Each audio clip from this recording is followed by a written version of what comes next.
Welkom almal, kom ons sluit ons oë vir 'n oomblik. Hemelse Vader, ons dankie vir die voorreg om hier saam te wees. Dankie vir die goedheid, vir u liefde in ons lewens. Vir ons harte nou oopmaak om dit te ontvang wat u vir ons het.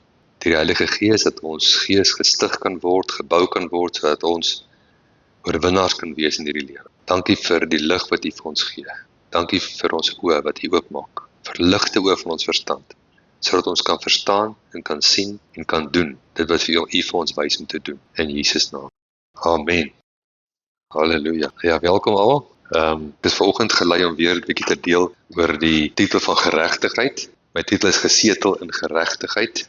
Ek preek nou vir die ouens wat wil doen. Daar's ouens wat wil hoor. Hulle soek elke keer iets interessant, ietsie nuuts. Daar's ouens wat wil doen. Jy sien as jy wil doen, dan moet die ding in jou ingebou word.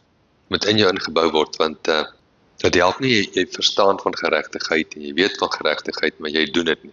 Dan gaan geregtigheid nie iets vir jou doen nie. En dit is die fondasie. So ek wil eerstens in die volgende, kom ons maak eers op by Handelinge 17. Handelinge hoofstuk 17. En my eerste vraag is, wie is ons hemelse Vader? Het jy al gedink aan hierdie hemelse Vader wat ons het? Wie is hy? Hy is amazing. En in Handelinge 17 is Paulus daarso in Athene en hy loop rond en hy sien al hierdie mense en uiteindelik die ouens van Athene het gehou van 'n goeie speech en hulle het so 'n plek gehad wat hulle die mense laat praat het en hulle het gesê Paulus kom staan hier, kom praat met ons. Het die Areopagus genoem. Vers 22, Paulus gaan staan toe in die middel van die Areopagus en sê: Atheners, ek sien dat julle in elke opsig baie godsdienstig is. En terwyl ek rondgegaan en julle heiligdomme aanskou het ek ook 'n altaar gevind waarop geskrywe is aan 'n onbekende God. Aan hom dan wat julle vereer sonder hom te ken, verkondig ek aan julle. Die God wat die wêreld gemaak het en alles wat daarin is. Hy wat die Here van hemel en aarde is, woon nie in tempels met hande gemaak. Ook word hy nie deur mense hande gedien, asof hy aan iets behoefte het nie, omdat hy self aan almal lewe en asem en alles gee. En hy het uit een bloed al die nasies van die mensdom gemaak, om oor die hele aarde te woon, terwyl hy vooraf bepaalde tye en grense van hulle woonplek vasgestel het. So is almal familie van mekaar, sodat hulle die Here kon soek, of hulle hom miskien kon aanraak en vind, al is hy nie ver van elkeen van ons nie. Want in hom lewe ons, beweeg ons en is ons. So sommige van julle digters ook gesê het, want ons is ook sy geslag. Jy kan sê ons is ook sy soort. Ek gaan nou nie amplify dit weer vir ons lees as jy dit sien. As ons aan die geslag van God is, moet ons nie dink dat Godheid aan goud of silwer of steen, die beeldwerk van menslike kuns en uitvinding gelyk is nie. God het aan die tye van onkunde oorgesien en verkondig nou aan al die mense, oral, dat hulle moet bekeer. Omdat hy 'n dag bepaal het, waarop hy die wêreld in geregtigheid sal oordeel, deur 'n man wat hy aangestel het, en hy het hiervan aan almal sekerheid gegee, deur hom uit die dode op te wek. Kyk, kom ons lees daai deel ook in die Amplified vertaling, hy gee 'n lekker extra lig daar, vers 22. So Paul, standing in the center of Areopagus, Mars Hill Auditorium, said, Men of Athens, I perceive in every way, on every hand and with every turn I make, that you are most religious, or very reverent to demons. For as I passed along and carefully observed your objects of worship, I came also upon an altar with this inscription, to the unknown God. Now what you are already worshipping as unknown, this I set forth to you. The God who produced and formed the world, and all things in it, being Lord of heaven and earth, does not dwell in hand-made shrines. Neither is he served by human hands as though he lacked anything. For it is he himself who gives life and breath and all things to all people. And he made from one common origin, one source, one blood, all nations of men, to settle on the face of the earth, having definitely determined the allotted periods of time and the fixed boundaries of their habitation, their settlements, lands, and abodes, so that they should see God in the hope that they might feel after him and find him, although he is not far from each one of us. For in him we live and move and have our being, as being some of your own poets have said, for we are also his offspring. Since then we are God's offspring, we ought not to suppose that deity, the Godhead, is like gold or silver or stone. For the nature of a representation by human art and imagination, or anything constructed or invented.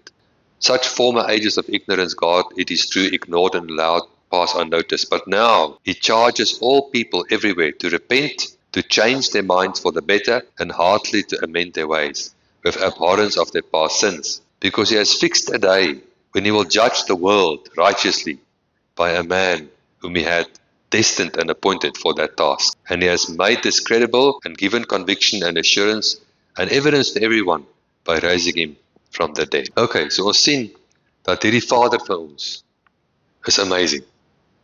Hy is die een wat asem aan jou gee. Hy is die een wat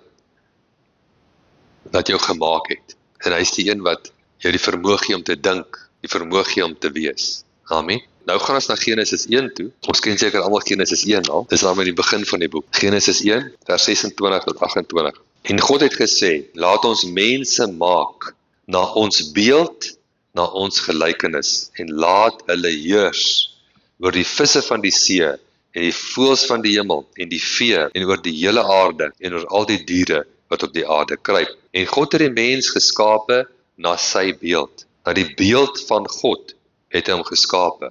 Man en vrou het hulle geskape. En God het hulle geseën. En God het vir hulle gesê, wees vrugbaar, vermeerder, vul die aarde, onderwerp dit, heers oor die visse van die see, die voëls van die hemel, oor al die diere wat op die aarde kruip. So uit hierdie dele uit sien ons iets van God, van wie hy is, en ons sien ook iets van jouself, wie jy is. Jy is in die Godsoort gemaak. In Handelinge het hy gesê, we are his offspring. We are his offspring. Ons is nie nog 'n dier wat hy gemaak het, 'n snaakse kaal aap nie. Nee, ons is in sy beeld gemaak, na sy gelykenis. Ons is 'n geestelike wese. Die woord leer vir ons, jy is 'n gees. In Johannes 4 sê Jesus vir die vrou by die put, God is gees, en die wat hom aanbid, moet hom in gees en waarheid aanbid. As jy in die beeld van God gemaak is, en God is gees, wat maak dit jou? Gees. Jy is nie 'n liggaam nie. Jy bly net in een. Jy is ook nie 'n siel nie. Jy is nie jou emosies nie. Jy het net emosies. Maar jy is in essensie 'n gees. En daai gees is in die beeld van God. Dit is die offspring, die nageslag van God. En God het jou gemaak om te heers. Maar hoekom het God jou gemaak? In die essensie van die skepping is God het jou as familie van hom gemaak. Hy het 'n familie gesoek. Hy soek familie. En hy het jou sy familie gemaak. Nou Johannes 3 vers 16. Wie weet staan in Johannes 3 vers 16? Want so lief het God die wêreld gehad. Wie is die wêreld? Dis jy. Dis ek en jy. Want so lief het God die wêreld gehad, dat hy sy enige gebore seun gegee het, sodat elkeen wat aan hom glo, nie verlore kan gaan nie, maar die ewige lewe kan hê. Dit is die doel van geregtigheid. Voor ek begin kyk na geregtigheid, moet ek eers vasstel, wat is die doel van geregtigheid? Die doel van geregtigheid is liefde. Die doel van geregtigheid is familie. Die doel van geregtigheid is die liefde van 'n Vader. Dis waaroor dit gaan. Dis waaroor dit gaan. En dis hoekom die duiwel so teen geregtigheid is. En waar gaan die duiwel jou aanval? Altyd tussen jou ore. Altyd tussen jou ore. Dis waar die aanval van die vyand is. As jy kan wen in jou denke, dan is jy 'n wenner. As jy in jou denke kan oorkom, in enige area van jou lewe, kan jy 'n wenner wees in daai area. Dis hoekom die woord vir ons leer, ons moet elke gedagte gevange neem. Want die gedagtes kom as diewe, om te kom steel. En dit is hoekom ons hierdie fondasie moet lê. En die enigste plek waar ek waarheid kan kry, waar ek lig kan kry, is God se woord. God se woord is my fondasie. God se woord is u woord is 'n lamp vir my voet en 'n lig vir my pad, né? So die eindpunt van geregtigheid is die liefde van 'n Vader. Nou die volgende ding wat ons moet agterkom oor geregtigheid is, hoe kry ons geregtigheid? Die mens streef daarna, maar wat moet jy doen? Wie van julle het vir my 'n 5-punt plan hoe om geregtigheid te bereik? Kom ons kyk na Romeine 5 vers 17. Kyk ons, daar's 'n plan. Hier's 'n plan. En dit is so in mense in om iets te wil doen om geregtig te kan voel. En ongelukkig is dit nie hoe dit werk nie. Want Romeine 5 vers 17 sê die volgende: want as die gevolge van die misdaad van die een, Adam, die dood begin heers het. Jy sien, voor Adam die deur oopgemaak het, het daar nie dood geheers en dat net lewe geheers. God is nie die outeur van dood nie. Hy is nie die outeur van die vloek nie. Hy is die outeur van wat goed is, reg is, mooi is. Amen. Oral waar jy God se volmaakte wil in plek sien, sien jy net goedheid.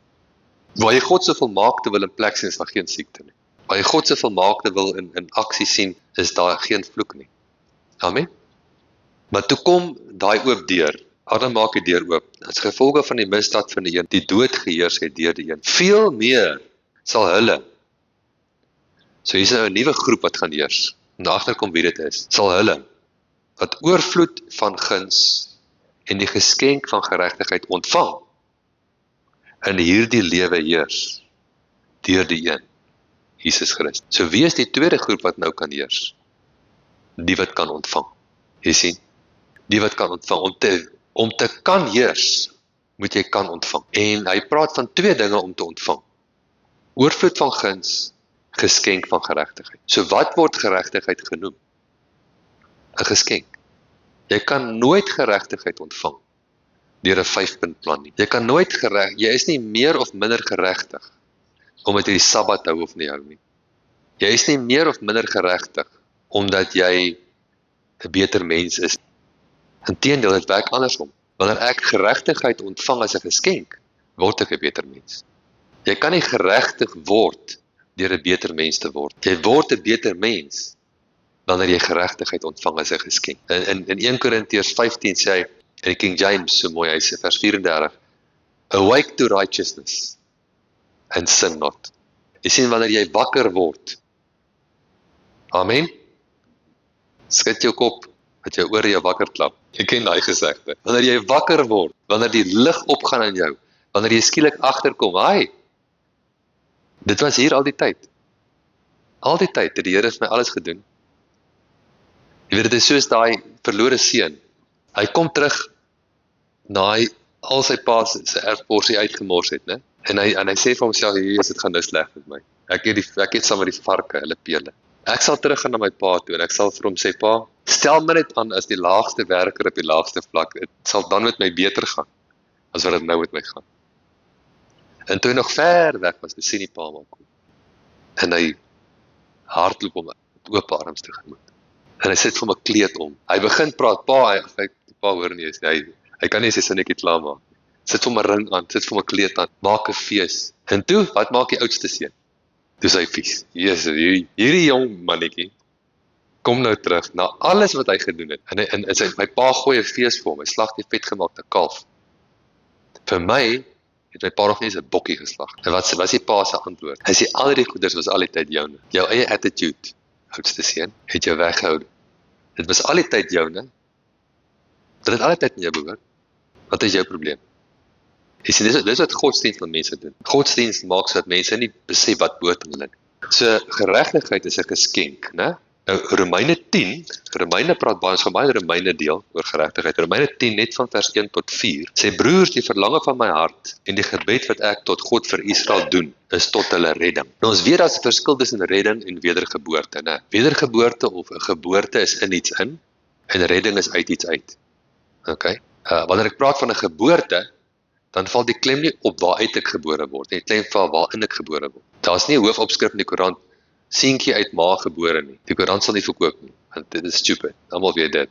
Wat is die hoofopskrif? Seentjie gebore in Oppenheimer familie. Okay, dit sê vir ons iets, né? Hy's gebore in 'n familie. Saam met die familie kom daar sekere perks. Okay? Right. Nou, wat vir 'n Koran-opskrif wat sê seentjie in kar ingered? Stupid. Wat gaan aan? Nee, wat moet die opskrif sê? Seentjie van krokodil gered.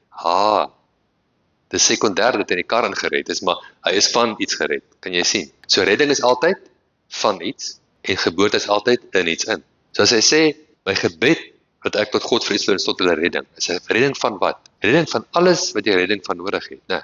Ons het redding nodig van die duiwel, ons het redding nodig van die vloeke tot die aarde gekom het, ons het redding nodig van die hel. Okay, al daai goed het ek redding nodig. Want ek getuig van hulle dat hulle 'n ywer vir God het, maar sonder kennis. Want omdat hulle die geregtigheid van God nie ken nie, en hulle eie geregtigheid probeer oprig, het hulle hul aan die geregtigheid van God nie onderwerp nie. Want Christus is die einde van die wet, tot geregtigheid vir elkeen wat glo. Jy sien, hierdie mense kon nie aanvaar, dat geregtigheid 'n geskenk is nie. Hulle wou werk daarvoor, hulle wou iets doen daarvoor, hulle wou die wet hou daarvoor. So in die proses het hulle gedink hulle is baie heilig, en hulle is baie nederig, hulle het hoogmoedig geword in hulle nederigheid. Hulle was hoogmoedig oor hoe nederig hulle was. Jy verstaan? Maar wat moet jy doen? Hy sê jy moet jou onderwerp aan die geregtigheid van God. Wat moet jy onderwerp? Primêr jou gedagtes. Dit is waar ek moet elke gedagte, wat sê 2 Korintiërs 10? Hy sê ek moet elke gedagte gevange neem tot gehoorsaamheid aan Christus. So die duiwel, wie is die duiwel? Openbaring 12 vers 10 sê die volgende, hy sê hy word genoem die aanklaer van die broers. Nou dit gee vir ons al klaar 'n baie duidelike prentjie van wie ons vyand is. Die Heilige Gees is nie die aanklaer van die broers nie. Die duiwel is jou aanklaer.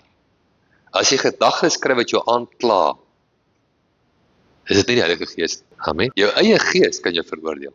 Dis is nodig dat as jy sonde doen, gaan jou eie gees met jou praat. En jy gaan nie vrymoedigheid hê nie. Dis hoekom daar staan in 1 Johannes 1 vers 9, as ons sondes bely, hy is getrou en regverdig. Hy vergewe ons die sondes en hy reinig ons alle ongeregtigheid. Maar daai knaande aankla wat teen jou geregtigheid kom, is die aanklaer, die duiwel. Wat moet ek doen? Ek moet my gedagtes onderwerp aan geregtigheid. As ek wil ergens kom in die koninkryk, as ek wil begin resultate sien in my geestelike lewe, dan moet ek hierdie geregtigheid vasmaak in my. En ek moet my gedagtes onderwerp aan die geregtigheid wat van God afkom. 'n Geskenk. Ek moet besef, ek is geregtig, nie oor wat ek gedoen het nie, oor wat Jesus gedoen het. 2 Korintiërs 5 vers 21. God het hom, wat geen sonde geken het nie, sonde vir my gemaak, dat ek kan word, net so, die geregtigheid van God in hom. Dis 'n geskenk, en ek onderwerp my gedagtes daaraan. Maar wat daarvan as jy nou nie so geregtig voel nie? Partykeer voel, jy weet, jy staan een oggend op en dan voel jy geregtig. En dan staan jy die ander oggend op en voel jy nie so geregtig. Jy dink, Jesus, ek het dan nog nie so lekker. Ek het gister nie eens behoorlik Bybel gelees. Ek dink ek het lank genoeg gebid nie. Ja, jy weet nie. Jy is nou net 50% geregtig. Maar jy het net die helfte van die Bybel gelees wat jy moes lees. Dis ek kom maklik op, hoor. Wie se stem is daai? Sê nou hierdie oggend glad nie, jy sê oggend uit, jy wou nog stiltyd hou en daar het jy nog glad nie stiltyd gehou nie. Iets het net gebeur, jy's uit die huis uit en daar trek jy in noodgeval, né? Nou voel jy, ek is nou net 25% geregtig. Nee, jy bly die geregtigheid van God in hom. Dis jy, dis 'n posisie, nie 'n gevoel nie. Geregtigheid is nie 'n gevoel nie, mense. Dis 'n posisie. Jy weet, ek mag dalk aangestel word. Ek mag dalk een oggend opstaan, ek voel nie soos 'n dokter nie. Vandag voel ek glad nie. Ek voel nou regtig nie soos 'n dokter vandag. En ek moet nou spreekkamer toe gaan, jy weet. Maar ek voel nie soos 'n dokter nie. Wat gaan ek doen? Of jy nou so voel of nie, jy is dit. Jy kan dit nie aandoen nie. As jy met my. Dit is jy. Jy kan aangestel word as 'n polisieman. En as die polisieman die oggend opstaan, hy voel nie soos 'n polisieman. Maak dit om iets anders. Nee, hy bly, dis jou posisie. En of jy geregtig voel of nie voel nie, het niks mee te doen. Jy is dit. Jy is dit. Jy is die geregtigheid van God in hom. So Jesus het ons geleer in Matteus, hy het gesê, soek allereers die koninkryk van God en sy geregtigheid. En al die dinge wat na die heidene soek, sal vir jou bygevoeg word. Halleluja. Ek sê, ek is geïnteresseerd. Ek ken 'n paar heidene. Hulle soek allerlei dinge. Wie van julle ken 'n heiden? Wat soek hy? Allerlei dinge. Hy sê, maar soek eers jy. Moenie die dinge soek nie. Moenie dom wees. Die heidene soek die dinge. Soek jy die koninkryk en sy geregtigheid, die dinge sal vir jou bygevoeg word. Dis die Vader wat ons het. Dis 'n goeie Vader. Jy wil kom toe oor dinge nie. Soek die koninkryk. Soek sy geregtigheid. Jy roep daai dinge, hulle kom. Lukas 17 vers 21 sê vir ons die koninkryk van God is binne in julle, né? Die Fariseërs vra vir Jesus oor die koninkryk. Hy sê vir hulle, moenie sê kyk hier of kyk daar nie. Die koninkryk van God kom nie met uiterlike observasie nie, dit is binne in jou. So die koninkryk is binne in die wedergebore gees, naby jou soos jou asem. So as ek hierdie krag van die koninkryk wil sien werk in my lewe, dan moet ek werk met wat binne in my is. Ek moet begin werk met my gedagtes, ek moet begin werk met my woorde, ek moet begin werk met wat ek my aandag opsit. Ons gaan nou 'n bietjie daarna kyk. Jou aandag is baie belangrik. Kom ons kyk eens na Romeine 14 vers 17. Want die koninkryk van God is nie spys en drank nie. So dit beteken, dis nie allerlei regulasies, raak nie, smaak nie, roer nie aan nie. Party mense dink, nou goed, ek is nie iemand wat eintlik lief is om vark te eet nie, né? Ek dink dit is baie gesond nie. Maar as ek nou by iemand gaan kuier en hulle het nou 'n varkchop vir my dan neergesit, dan gaan ek hom lekker eet, want ek is nie onder die wet nie. Is jy met my?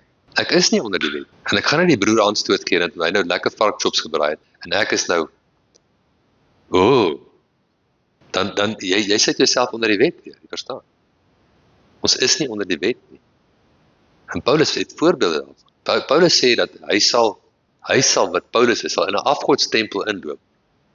Nou gaan party Christene seker begin kwyl, maar in elk geval, Paulus het gesê, hy sal in 'n afgodstempel inloop en daar gaan eet. Pla hom nie. Hy sê dit in Romeine, hy sê, want daai afgod is niks. Pla hom nie. Hy sê, maar, daar mag daar 'n swak broer verbystap en hy kyk in die venster en sê, daar sit Paulus. Hy sê, ja, terwyl hy sal besop dat dit nie die broer aanstoot gee, want ek gaan nie iemand so wie Christus gesterf het. Dis nou die broer. Moeite aandoen. My gewete pla my nie. Want daar was 'n stadium in my geestelike lewe, dan lees ek hierdie boeke van mense wat uit satanisme uitgekom het, en maar dan stap jy in jou huis rond, en jy soek elke dingetjie wat lyk of hy, en jy salf, maar daai hele lering bring soveel vrees. Jy weet, eers wat dit man, jy is nie onderworpe, demons is klein goedjies, en dit is nie al die goeders rondom jou nie, die duiwel mislei jou al klaar weer, dis in jou. Dis die gedagtepatrone in jou kop wat jy moet regkry, meer as om elke dingetjie te salf hier om jou. Is julle met my? Besop vir misleiding. Dit is in jou, dis jou gedagtes wat jy elke dag dink. Dis waar die stronghold sit. Dis wat die duiwel die vlak op jou gaan aanvat. So die koninkryk van God is nie spys en drank nie, nie al die uiterlike goeders nie, maar wat is dit? Geregtigheid, vrede en blydskap in die Heilige Gees. So hier, die eerste krag van die koninkryk is die krag van geregtigheid. Wanneer ek 'n openbaring het van geregtigheid, wanneer dit jou tref, ek is die geregtigheid van God. Dis jou eerste stap. Jy moet dit in jou inbou. Dan, as jy die openbaring van geregtigheid het, dan kom daar groot vrede. Jesus sê, my vrede laat ek julle na. So dit beteken, hy sê ook vir ons duidelik, hy sê, stop, in die Amplified Bible, Johannes 14 vers 27, stop allowing yourselves to be disquieted. Stop allowing yourselves to be fearful. Elke gedagte van disquietment, hy sê, stop being perpetually uneasy about your life. Dit is in die Amplified Bible in Matteus 6. Stop being, hou op, sê Jesus nou vir jou, om voortdurend ongemaklik te voel oor jou lewe. Hoor nou mooi, daar's vir die stronghold sit. Nie daai gedrog hier daar buite nie, in jou. As jy gedurig in vrees is, en bekommernis is 'n vieslike demon. Dis 'n vieslike demon. Een predikant het eendag gepreek in 'n kerk, hy's uitgenooi na die kerk toe. Dit was nogal 'n holiness kerk, en geen make-up, die vrouens het geen make-up gedra nie. Ek weet nie of die rand toegelaat was nie, maar ek hoop so. Maar in elk geval, lang rokke en so aan, jy weet. En die Here gee my woord vir hulle. Hy sê vir julle is die mees wêreldse kerk wat ek nog ooit in my lewe gepreek het. Want julle bekommer jouself siek oor allerlei goeders. Dit is meer wêrelds as wie ek aantrek of nie aantrek. Bekommernis is 'n sonde. Jy sien, as jy die koninkryk verstaan, dan gaan jy van 'n openbaring van geregtigheid na vrede. Van vrede na vreugde. Jesaja 54 vers 14 in die Amplified vertaling sê die volgende woorde daar. You shall establish yourself in righteousness. You shall be far from even the thought of oppression or destruction, for you shall not fear. And from terror, for it shall not come near you. Kan jy sien, dat hy sê, jy sal jouself set in geregtigheid. Dit is my verantwoordelikheid, om geregtigheid in my in te bou. Dit is hoekom ek dit net een keer kan hoor nie. Dit is hoekom dit nie genoeg is om te weet daarvan nie. Dis hoekom ek dit moet mediteer. En ek moet dit sien. Ek moet myself letterlik sien as die geregtigheid van God in hom. Ek moet dit inoefen. Ek moet die gedagtes gevange neem. Ek moet voortdurend daarmee werk. Hoe meer ek met 'n ding werk, hoe meer skillvol word ek met die ding. As jy met my. Hoe meer vaardig. 'n Ou wat vaardig is met 'n instrument. As ek 'n ou sien en hy werk aan iets met 'n tool. En ek kan sê hy weet wragtig, hierdie ou weet wat hy doen. Jy kan dadelik sien as 'n ou so rondval en as hy raak vat, né? Hoe vat hy so raak met daai ding? Hy het baie tyd spandeer met hom. Amen. Jy gaan nie die eerste keer wat jy 'n sekere instrument of 'n tool vat. Jy weet as 'n ou 'n hartchirurg is. Jy gaan nie sommer van die straat af instap en 'n ou se borskas oopsaag en begin daar werk nie. Jy moet vaardig wees. Jy moet dit inoefen. Is julle met my? Nou dis dieselfde met hierdie goeders. As ek nie geregtigheid inoefen nie, dan is dit nog nie 'n tool in my toolbox nie. Daar's iets vir Jan. Dit help met die tool is in die toolbox, maar ek het nie 'n klou wat my tool te doen nie. Ek vat hom aan die verkeerde kant. As ek hom vat, dan lyk dit of ek 4 vingers, 4 duime het, jy weet. Nee, ek is vaardig met hom. Ek vat hom en ek doen met hom. So ek moet hierdie geregtigheid vasvat. Ek moet sorg, dis my eerste stap in my geestelike groei, is ek moet geen spasie gee vir die veroordeling nie. Daar is dan nou geen veroordeling vir die wat in Christus Jesus is nie, Romeine 8 vers 1. Vir die wat nie na die vlees wandel nie, maar na die gees. Dan sê vers 5 en 6 vir ons, jou gedagtes bepaal of jy in die gees of die vlees wandel. Die wat in die gees wandel, dink volgens die gees. Dis wat hy vers 5 sê, Romeine 8 vers 5. Die wat in die vlees wandel, dink. Kere gedagtes, sê. Wat jy dink, bepaal wandel jy in die gees of in die vlees. Geen veroordeling nie. Ek verwerp dit.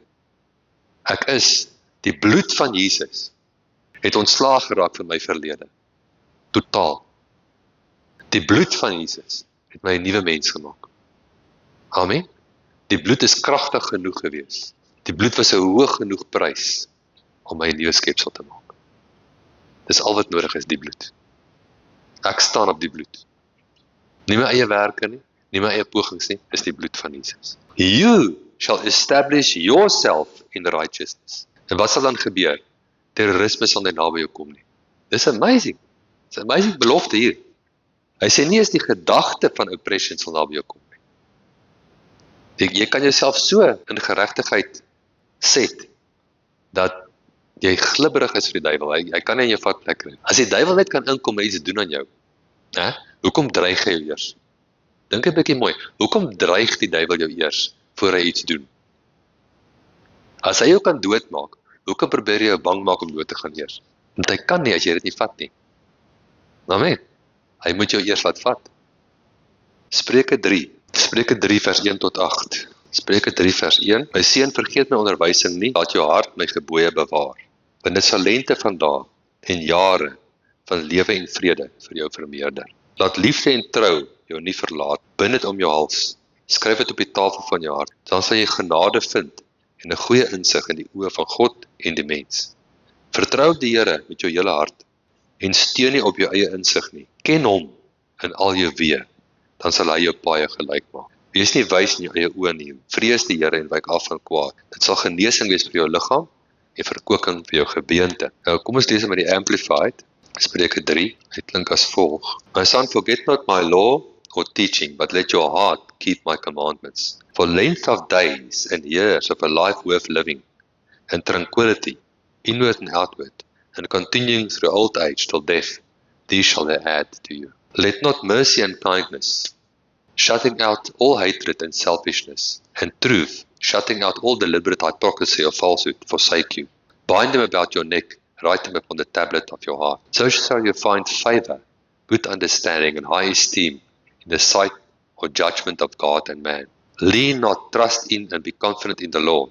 Lean on, trust in and be confident in the Lord with all your heart and mind, and do not rely on your own insight or understanding. In all your ways, know, recognize and acknowledge Him, and He will direct and make straight and plain your paths. So dit wat jy acknowledge. Wat is 'n goeie Afrikaanse woord vir acknowledge? Erkenning gee aan. Dit wat jy erkenning aangee in jou lewe, bepaal die vloei waarin jy leef. Dis wat die woord vir ons leer. As ek erkenning gee aan siekte, dan laat ek die vloei van siekte toe om aan te hou.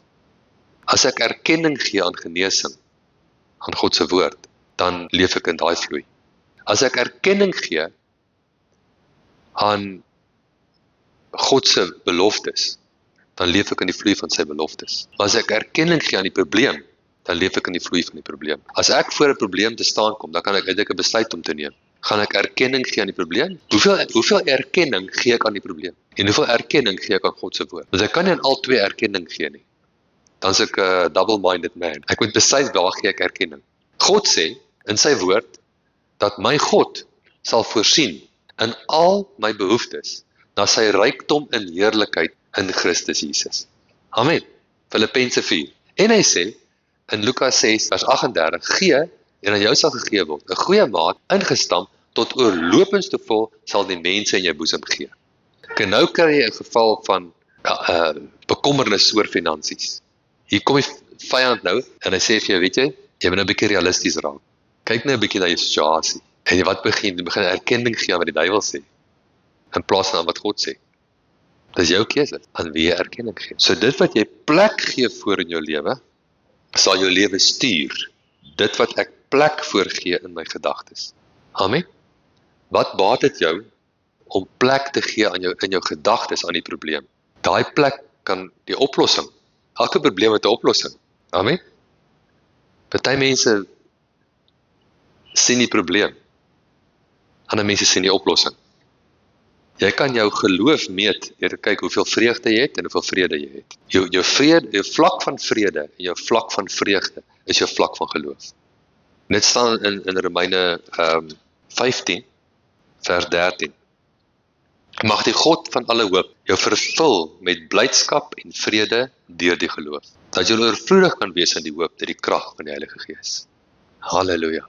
Dis ons Vader, die Vader wat ons dien. Word genoem die God van alle hoop. Maak nie saak wat 'n situasie jy in bevind nie, daar's hoop.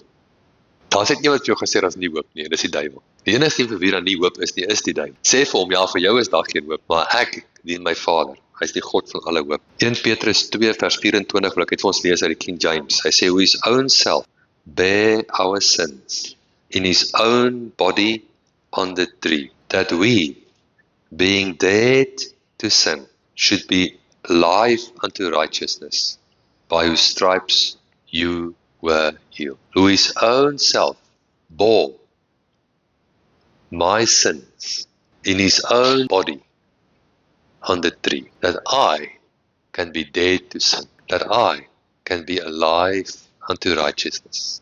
Amen. By whose stripes I am healed. Hallelujah. Vat hom, mediteer hom, dink hom, skryf hy versie neer, verskillende vertalings, kry die sap uit hom uit, en mediteer hom. Ek onthou ek hom gemediteer. Ons help ons aan Kanada. Ons help die pastoor om sy huis te verf, die binnenmure. En dan verf ek, en dan het ek net so 'n klein Bybeltjie in my sak, haal ek hom uit, lees ek hom, stuk hom terug, dink ek hom, who his own self bear my sins. Jy sien, jy kan deur die duisternis sny, as jy net die woord vat. Die woord is 'n swaard. Hy sny deur die duisternis in jou kop, totdat die lig deurbreek vir jou. Halleluja. En 'n rukkie later, 'n paar weke later, na ek daai meditasie gedoen het, dus ek gaan in die praktyk en ek hardloop tussen die cubicles en almal is vrot van die griep en die verkoue, en daar kry ek ook griep en verkoue. En ek is nie lus daarvoor nie, ek het nie tyd vir sulke nonsens. En ek gaan sit daar so met my lesenaar en ek maak die Bybel oop by daai versie wat ek gemediteer het. En ek lees hom. Who his own self bore my sins in his own body on the tree, that I, being dead to sin, can be alive unto righteousness, by whose stripes. Ek het seker so 'n paar minute gemediteer, en toe vat ek hom, toe ek al opstaan, toe lig het van my af. Dis dit weg. Jy vat hom. En onthou, jy kan, Jesus was altyd, wie van julle dink Jesus was altyd in die volmaakte wil van die Vader? Amen. Maar tog het die storm sy boot getref. Party mense is so vleeslik. Hulle kyk, hulle sê die Here sal die deure oopmaak. Ja, hoor iemand sê, man, die Here sal die deure oopmaak. Ek is so nie. Jy's mislei. Die Here is nie daar om deure oop te maak. As jy daai mindset het, en jy ry in die boot, en jy het gevoel, die Here sê vir jou, jy moet oor die meer gaan, en jy moet die besetene van Gadara gaan vrymaak. Amen. Dis wat jy in jou hart voel. Jy voel in jou hart, ons gaan op die boot gaan, ons gaan oorvaar, aan die ander kant, en ons gaan die besetene van Gadara vrymaak. Halfpad op die boot, hier kom 'n storms wat jy in jou lewe nog nie gesien het. Nou wat sê die vleeslike Christen dadelik? Die Here maak die deur toe. Nou maak die Here die deur toe. As dit aan die Here se wil was, dan sou daar nooit 'n storm gekom het. Kan jy sien hoe mislei is jy? Of as 'n storm kom of nie kom net niks. Die Here lei jou nie deur eksterne goeders nie. Hy lei jou aan die binnekant. As hy vir die binnekant vir jou gesê het, die besetene word vrygemaak, dan gee ek nie of daar 10 storms kom nie. Dis wat hy gesê het. En wat doen as die storm kom? Ons maak die storm stil. Amen. Maar die storm lei ons nie. As jy so gelei word deur deure wat oop en toe gaan, wie gaan jou lei? Die vyand. Hy is ideaal om deure oop en toe te maak. Is jy met my? Dis om jy te lei is, om jou gees te ontwikkel, dat jy sy stem kan hoor in die binnekant. Nou wie soos Gideon wees. Gideon was nie wedergebore nie. Hy was 'n Ou Testamentiese ou. Hy het kom vliesies uitsit. Maar as jy gaan vliesies uitsit, man, I've got a live one. Demons, ons gaan die man se vliesies ons gaan hom vlies nou met hierdie vliesies. Want jy is nie so gemaak nie. Jy is gemaak om in die binnekant die koninkryk te hê en om vrede te hê in die binnekant oor wat jy doen of nie vrede nie. That's it. Wat in die buitekant gebeur, kom dan in lyn. Of ek voel of nie voel nie, my emosies het niks daarmee te doen nie. Dis 'n wete in my gees. As ek nie my gees gaan bou nie, dat my gees vol van die woord is nie, dan gaan my gees 'n stemmetjie so pieperig wees, ek kan niks hoor nie. Maar as ek my gees gaan bou, en ek mediteer in die woord, en my eerste stap is, bou geregtigheid, 'n geregtigheidsbewustheid. Kom ons sluit af met Hebreërs 10. Hebreërs 10 vanaf vers 1. En al wat jy moet doen is, draai net jou hart. Al wat die Here van jou vra is, draai net jou hart na my toe. En al wat jou gaan weerhou daarvan om jou hart om te draai, is sondebewustheid. Dis hoekom die Here nie wil hê dat daar enige sondebewustheid nie moet wees nie. Hebreërs 10 vers 1, want die wet wat 'n skaduwee het van die toekomstige gewelddade, nie die beeld self van die dinge nie, kan nooit deur dieselfde offers wat jaar na jaar gedurig gebring word, die wat toetree tot volmaaktheid lei nie. Anders, indien hulle jou volmaak kon maak, sou hulle opgehou het om geoffer te word. Dis mos logies. As daai offer van die bil jou volmaak kon maak, dan is een bil genoeg. Maar nou kan dit nie gebeur nie. Omdat die wat die diens verrig, nadat hulle eenmaal gereinig is, geen bewussyn meer van sonde sou gehad het. Hy vang ons nou met 'n slap een hierso. Jy sien, as jy net so as ons net die volmaakte bil kon kry, daai volmaakte Brahman bil, né? En ons kan hom offer, dan kan jy ook volmaak wees, né? Maar ons het nog nooit so 'n bil gekry nie. Want as ons die volmaakte offer kon kry, dan sou ons volmaak skoon gewees het. Stem jy saam? Dis wat hy so sê. Is julle met my mense? As ons die volmaakte offer kon kry, sou ons volmaak skoon gewees het. Het ons die volmaakte offer gekry? Halleluja! Nou hoekom dink jy is nie volmaak skoon nie? Wat gaan met jou aan? Amen? Hy sê, deur hierdie wil is vir ons geheilig, deur die offer van die liggaam van Jesus Christus net eenmaal. Maar Jesus het, nadat hy een slagoffer vir die sondes gebring het vir altyd, gaan sit aan die regterhand van. Jesus het sy eie liggaam geoffer. Dis 'n volmaakte offer. Hy het homself geoffer, gees, siel en liggaam. Vir jou gees, siel en liggaam. Amen. Hy was die volmaakte offer. As hy die volmaakte offer was, wat gebring is, dan beteken dit jy is volmaak regverdig. God het hom wat geen sonde geken het nie, sonde vir jou gemaak, dat jy kan wees die geregtigheid van God. Jy staan volmaak, jy is nie meer 'n sondaar. Jy was 'n sondaar. Jy is wedergebore, nou is jy die geregtigheid van God in Jesus. Halleluja. Nou ek wil hê, dis ons huiswerk. Ons gaan mediteer die ding, ons spreek hom, ons sien onsself, ons raak vaardig. Ek gaan julle almal se toolboxe deurkyk. Volgende week kyk of julle gewerk het met hierdie tool, né? Ons gaan kyk of daai tool, hy moet vuil wees as hy terugkom. Hy moet 'n bietjie slytasie op hê, dat ons kan sien is hy mee gewerk. En ek wil sien hoe vaardig is jy. Jy moet nie so rond, jy moet weet, ek is die regtigheid van God. Ek onthou ek is daar in Kanada gewees en die een pastoor challenge my, hy sê nee, in hierdie geregtigheid storie. Hy sê Paulus het gesê ek is die grootste sondaar van almal. Wie dink jy is jy? Ek sê pastoor, ek is die geregtigheid van God in Christus. En ek sê ek kan 'n baseballbat bring, jy sal dit nie uit my uitslaan. Want ek weet dit. Dis nie 'n teorie nie. Ek het dit ervaar. Amen. Halleluja. Kom ons bid saam. Hemelse Vader, ons dankie vir u liefde, vir u goedheid en u guns. Dankie dat die bloed van Jesus, die volmaakte offer vir ons was, dat ons kan wees die geregtigheid van God En dankie daarvoor. Ons vat hierdie geskenk met al twee ons hande. Ons gryp dit aan. Ons druk dit teen ons borskas vas. Ons dankie daarvoor met ons hele hart. En ons verklaar, ons is nie meer sondaars nie. Ons is vrygekoop deur die bloed van Jesus. Ons is nou u geregtigheid. Geen sondebewustheid is welkom in ons denke nie. Ons dankie daarvoor in Jesus naam. Amen. Halleluja.